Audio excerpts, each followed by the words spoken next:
The morning James's Tesla died in the middle of Interstate 40 outside Albuquerque, I was 3 miles behind him, in my 1987 Ford F-150, watching the chaos unfold like dominoes falling in slow motion.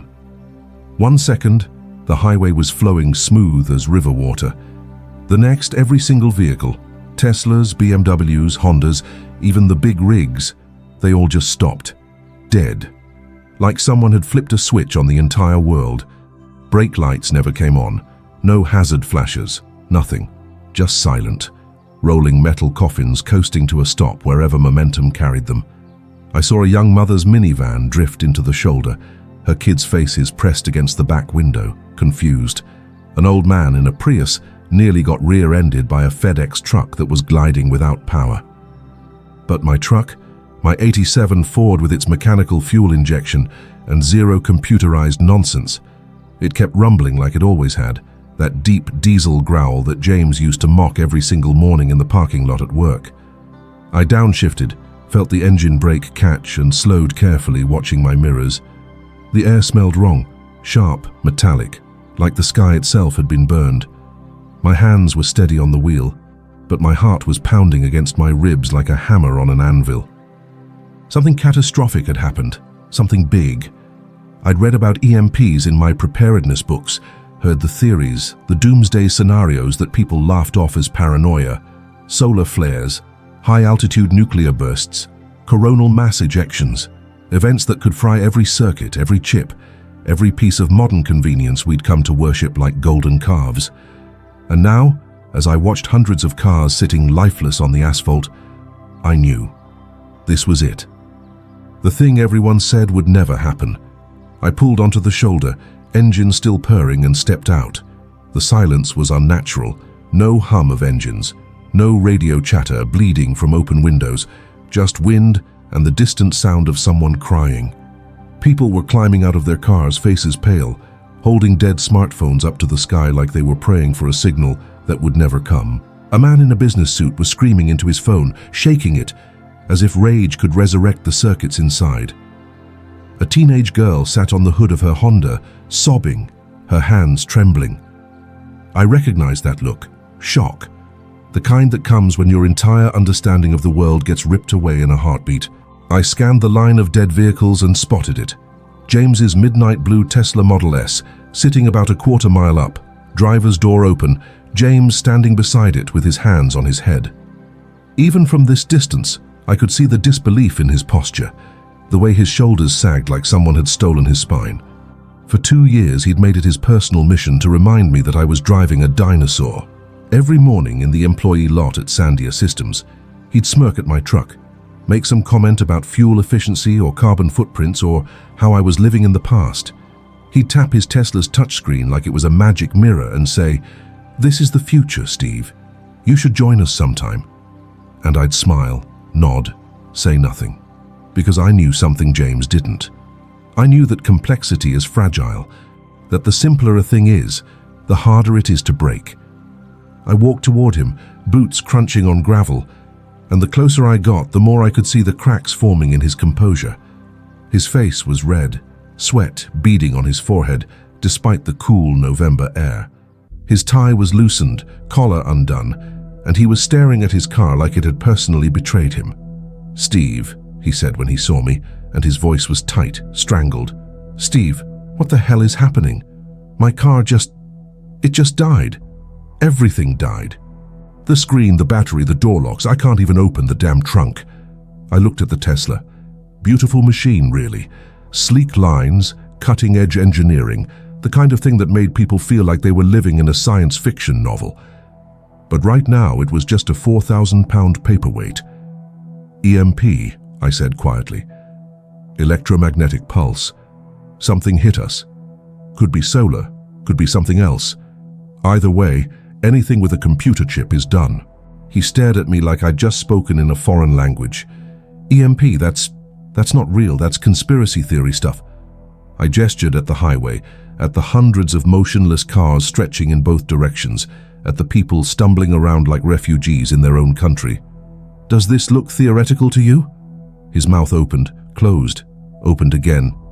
No words came out. He looked back at his Tesla, then at my truck idling softly behind me, and something shifted in his eyes. Recognition, humiliation, fear. "Your truck," he said slowly. "Your truck is still running. Diesel, mechanical injection, no electronics to fry." He let out a breath that sounded like it had been trapped in his lungs for years. "So you're telling me that the truck I've been calling a piece of junk for 2 years is the only thing out here that still works?" Looks that way. If you've ever been in a situation where everything you thought was solid turned to sand beneath your feet, or if you've watched the world you trusted collapse in an instant, please subscribe to this channel and like this video. It helps us bring real, impactful stories to more people who need to hear them. Now back to that moment on the highway, standing in the wreckage of modern life. James ran his hands through his hair, and I could see his mind racing, trying to calculate, to problem solve, to find some angle that would make this nightmare make sense. "What do we do?" he finally asked.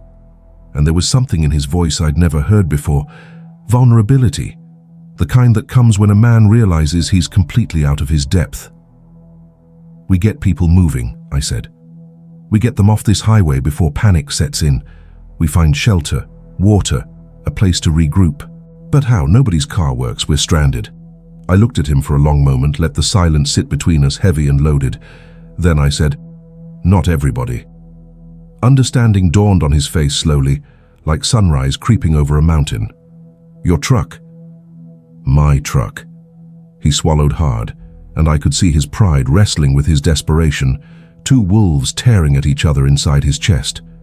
Finally, desperation won. Can you help, please?" I nodded. That's what neighbors do. Over the next hour, I became a kind of shepherd for the stranded. My truck bed filled up with elderly folks who couldn't walk, parents with small children, people with medical conditions who needed to get to safety. I made 3 trips into Albuquerque, dropping people at fire stations, hospitals, anywhere that might still have backup generators and resources. The city was in chaos. Traffic lights were dark, storefronts were black. People were standing in intersections, directing traffic that didn't exist, trying to impose order on a world that had stopped obeying the rules. I saw a cop trying to use his radio, cursing when nothing but static came back. I saw a woman crying outside a bank, pounding on the locked doors, screaming that she needed her money. I saw a man sitting on a curb staring at his hands like he'd forgotten what they were for. James rode with me on the second trip, sitting in the passenger seat, silent, staring out the window at the apocalypse unfolding around us. At one point he said, "I didn't think this was possible. I thought we were, I don't know, beyond this, too advanced." "Advancement isn't the same as resilience," I said. "Sometimes the newest thing is just the most fragile thing with better marketing." He turned to look at me, really look at me, maybe for the first time since we'd started working together. "You knew this could happen." "I considered the possibility." "Big difference." "So that's why you kept that old truck? Why you never upgraded?" "That's part of it. The other part is I like things I can fix with a wrench and some common sense. I like knowing that if something breaks, I don't need a computer technician and a software update to get back on the road." He was quiet for a long time after that, watching the dead city roll past the window. Finally he said, "I'm sorry." "For what?" "For making fun of you, for thinking I was smarter because I had newer toys." I shrugged. "You weren't wrong to want efficiency. You were just wrong to assume that efficiency equals security." We dropped off another load of people at a community center, where volunteers were already organizing, trying to account for who was missing, who needed medical attention, who had elderly relatives trapped in high-rise apartments with no elevators. A woman in her 60s wearing a volunteer vest grabbed my arm as I was leaving and said, Bless you for what you're doing." Her eyes were wet, her voice shaking, and I realized she'd probably been thinking the same thing everyone else was thinking. We're alone, we're abandoned, the systems we trusted have failed us. But here I was, proof that not everything had broken, proof that preparation wasn't paranoia. On the way back to the highway for another run, James said, "How long do you think this will last?" "Could be days, could be weeks. Depends on what caused it and how much infrastructure got fried. If it was a solar flare, the damage could be extensive. Extensive, he repeated, tasting the word like poison. You mean permanent? For a lot of things, yeah. Modern cars, smartphones, computers. If the chips got fried, they're not coming back without complete replacement. And if the power grid is down, if the transformers are blown, we're looking at months, maybe years before things get back to anything close to normal. His face went pale. Years? Maybe. But how do people survive that? How do we get food, water, medicine? I glanced at him. Same way people did before all this technology existed. We work together. We use what still functions. We adapt. He shook his head slowly, and I could see the weight of it settling on him, the realization that the comfortable world he'd known was gone, maybe forever. I'm not ready for that, he said quietly. I don't know how to do that. Then you'll learn, I said, or you won't. But that's the choice now. By the time the sun started dipping toward the horizon, painting the sky in shades of burnt orange and deep purple, I'd made 7 trips. I'd moved maybe 50 people, delivered emergency supplies from my truck's toolbox. First aid kits, bottled water, emergency blankets I always kept stocked. James had stopped talking. He just worked, helping people into the truck bed, offering hands to the elderly, carrying children who were too tired to walk. I watched him transform bit by bit from the smug tech enthusiast who thought the world ran on touchscreens and Wi-Fi into someone who understood that survival was older, dirtier, and far more humbling than any app could ever be. As we headed back toward the highway one last time, the city behind us fading into darkness, real darkness, the kind you only see when every streetlight, every neon sign, every glowing screen goes black. James said, "What do we do tomorrow?" "Tomorrow," I said, "we figure out who needs help. We organize, we pool resources, we find people with skills, mechanics, doctors, farmers, anyone who knows how to do something useful without electricity. We start rebuilding, one step at a time. And the truck? The truck keeps running. Long as I've got diesel and parts, it keeps running." He nodded slowly and then, almost too quiet to hear, he said, "Thank you, Steve, for not saying, 'I told you so.'" I looked at him, saw the exhaustion in his eyes, the fear, but also something else. Respect. Hard-earned, painful respect. "Didn't need to," I said. "The world said it for me." The next morning came cold and grey, with clouds hanging low like a lid on a pot about to boil over. I woke up in my truck, parked outside the community center, my neck stiff from sleeping at an angle against the door. The world outside looked different in daylight, not apocalyptic exactly, but hollow, empty. Like someone had taken a photograph of a living city and drained all the color out, leaving only the skeleton behind. People were already gathering in small clusters on the street, talking in hushed voices, glancing around nervously like they expected something else terrible to happen. And maybe they were right to feel that way. Because what I hadn't told James the night before, what I hadn't told anyone, was that the EMP was just the beginning. The real nightmare would come in the days after, when grocery stores ran out of food, when hospitals couldn't power life support, when people realized that the thin veneer of civilization was held together by electrical currents and computer networks that no longer existed. I climbed out of the truck, stretched until my spine cracked, and saw James walking toward me from the community center entrance. He looked like he'd aged 10 years overnight, hair disheveled, eyes red-rimmed, shirt wrinkled and untucked. He was carrying 2 paper cups of something steaming, and when he got close enough, I smelled coffee. Real coffee. "They had a propane stove inside," he said, handing me one of the cups.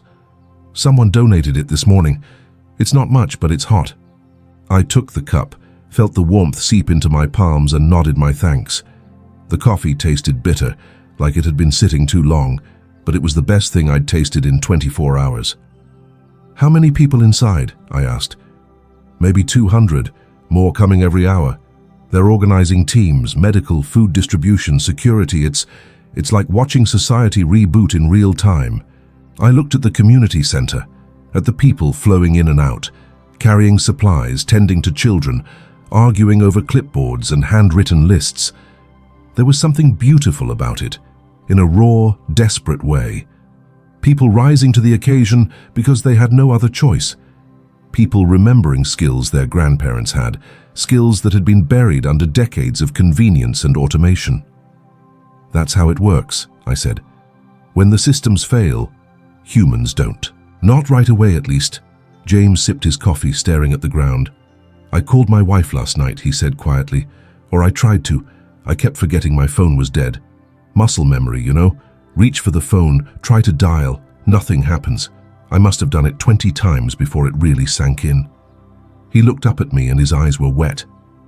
"She's in Phoenix, visiting her sister. I don't know if she's okay.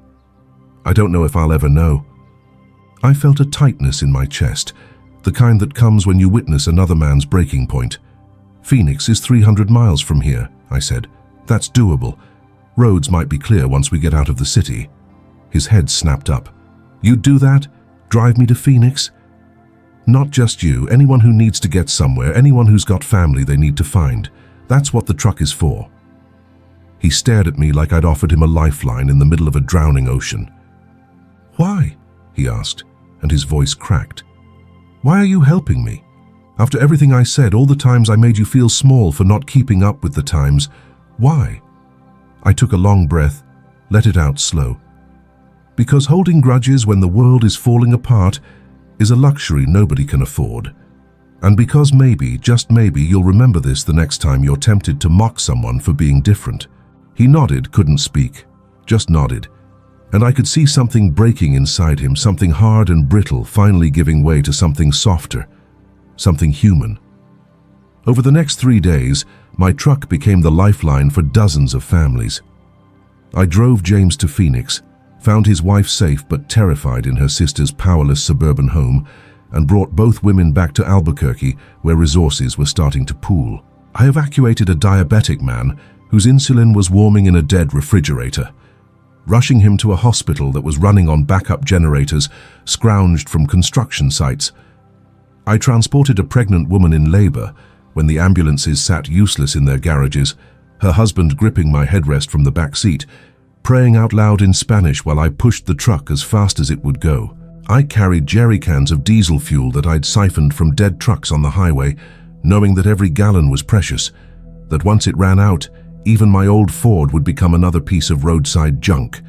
And everywhere I went, people stared at the truck like it was a miracle, like it was proof that the old ways, the simple, unglamorous, unfashionable ways, still had value. I heard whispers as I passed. "That's him. That's the guy with the truck that still runs." Children pointed. Adults nodded with something that looked like reverence, and I hated it, if I'm being honest, because I wasn't a hero. I was just a man who'd made different choices, who'd valued resilience over convenience, who'd read enough history to know that empires fall and systems collapse, and the only thing you can really count on is what you can fix with your own 2 hands. On the 4th day, the reality of long-term survival started to set in. The community center had become a makeshift town hall with elected representatives from different neighborhoods meeting to discuss rationing, security, sanitation. I sat in on one of those meetings, listening to people argue about how to distribute the dwindling food supplies, how to keep order without police radios or functioning patrol cars, how to care for the sick when modern medicine had been yanked away like a rug from under their feet. A woman in her 40s, a former city councillor named Angela, stood up and said, "We need to face facts. We're not getting rescued. The federal government is probably in the same situation we are, maybe worse. We're on our own. And if we're going to survive, we need to start thinking like pioneers, not consumers." The room went silent. You could feel the weight of her words settling on everyone, heavy as wet concrete. A man in the back, someone I recognized as a manager from a tech startup downtown, said, "That's insane. We can't go back to living like it's the 1800s. Angela looked at him with tired, patient eyes. "We don't have a choice. The 1800s didn't need electricity to grow food, purify water, or deliver babies. We do, or we did. Now we need to relearn what they knew." That's when James stood up. I hadn't even realized he was in the room. He cleared his throat, and every head turned toward him. "She's right," he said, and his voice was stronger than I'd heard it in days. "I've spent the last 4 days watching one man do more with a 37-year-old truck than an entire city could do with all our technology. I've seen him save lives, reunite families, deliver hope when everything else was delivering despair. And you know what the difference was? He was prepared. Not because he's paranoid, not because he's backward, but because he understood that convenience is not the same as security." He paused, looked around the room. We mocked him. I mocked him. For driving something old, for not upgrading, for living like the past still mattered. And now the past is the only thing keeping us alive. I felt every eye in the room shift to me, and I wanted to disappear, to sink through the floor, because this wasn't why I did what I did. I didn't do it for recognition or validation. I did it because it was the right thing to do, because when you have the ability to help and you don't, you're not neutral. You're complicit in the suffering. Angela spoke again. "We need people like Steve, people with skills, with tools, with knowledge that isn't stored in a cloud somewhere. We need mechanics who can work without computer diagnostics, farmers who know how to grow food without industrial equipment, medics who can set bones and stitch wounds without imaging machines. We need to build a network of the prepared, the knowledgeable, the resilient." Over the following weeks, that's exactly what happened. My truck became the hub of a distribution network, carrying seeds from one neighborhood to another, transporting tools, connecting people who had skills with people who needed them. James became my right hand, learning how to maintain the truck, how to siphon fuel safely, how to read a map instead of relying on GPS. I watched him transform from someone who couldn't change his own oil into someone who could rebuild a carburetor in a parking lot using scavenged parts and sheer determination. He stopped talking about the future, like it was something that would be delivered by tech companies, and started talking about it like something we had to build with dirt under our fingernails and sweat on our backs. One evening, about 6 weeks after the EMP, I was working under the truck in the community center parking lot, replacing a worn fuel line, when I heard footsteps approach. I slid out from under the chassis, wiping grease from my hands, and found myself facing a small delegation, Angela, James, a few others I recognized from the neighborhood committees. "Steve," Angela said, "we need to talk to you about something." I stood up, suddenly aware of how exhausted I was, how my back ached, how my hands were raw and cracked from constant work. "What's wrong?" "Nothing's wrong. We want to honor you. The community voted. We're naming you the official transportation coordinator for the Albuquerque Resilience Network. You'd oversee all vehicular movement, fuel rationing, route planning. You'd train others in mechanical maintenance, so we're not dependent on just one person, one truck." I shook my head. "I'm not interested in titles." "It's not about titles," James said, stepping forward. "It's about recognizing that what you know, what you've done, it needs to be preserved, taught, multiplied. You've proven that the old ways aren't just nostalgia, they're survival." I looked at their faces, saw the sincerity there, the desperation, and I realized they weren't asking me to be a hero. They were asking me to be a teacher, to pass on what I'd learned not through mockery or superiority, but through patient, humble service. And maybe that was the real lesson in all of this, that wisdom isn't about being right. It's about being useful when it matters most. "All right," I said finally, "but on one condition: everyone learns, everyone contributes. We don't have room for passengers anymore. If you want to survive, you work."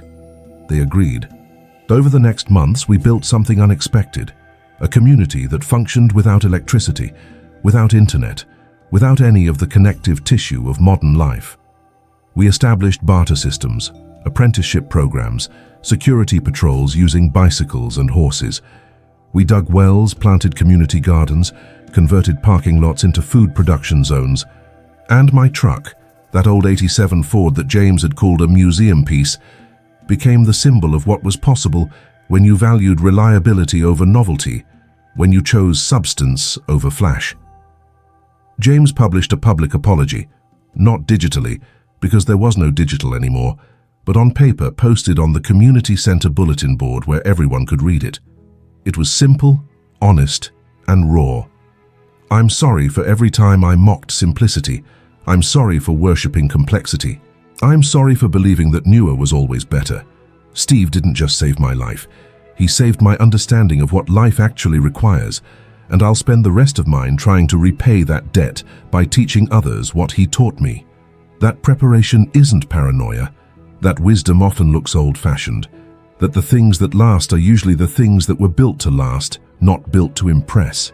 1 year after the EMP, on a cool autumn morning that reminded me of that first terrible day, I stood in front of a group of 20 young people, teenagers and 20-somethings who'd grown up with smartphones in their hands and GPS in their pockets, and taught them how to read a paper map, how to use a compass, how to change a tire without calling roadside assistance. They listened with an intensity that would have been impossible before the collapse, because now they understood that these skills weren't trivia. They were survival. James stood beside me, holding up a carburetor, explaining its function in simple terms, and I felt something I hadn't expected to feel. Pride, not in myself, but in what we'd all become, in how crisis had stripped away our arrogance and left behind only our humanity. After the lesson, a young woman approached me, maybe 19 or 20, with bright eyes and calloused hands from weeks of farm work. "Mr. Steve," she said, "my grandmother told me that before all this happened, people made fun of you, for your truck, for being old-fashioned." "That's true," I said. "Do they still make fun of you?" I smiled.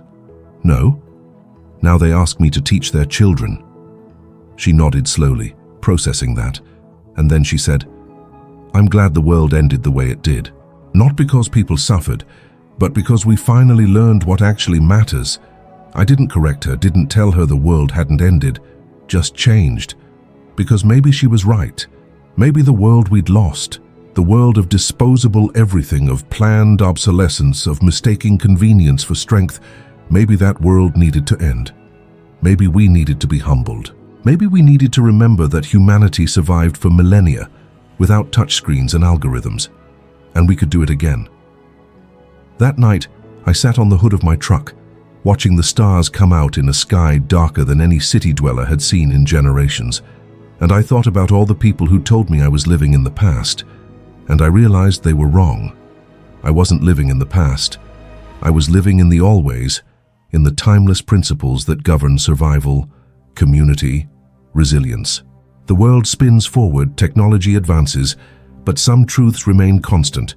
Complexity is fragile, simplicity endures, and the person who knows how to fix things will always be more valuable than the person who only knows how to buy things. James found me there, climbed up beside me, and we sat in comfortable silence for a while, watching the Milky Way stretch across the sky like a river of light. Finally, he said, "I used to think the future was going to be like Star Trek, clean, automated, efficient. And now I think the future looks a lot like the past, messy, manual, and earned." I nodded. "That's not a bad thing." "No," he agreed. "It's not."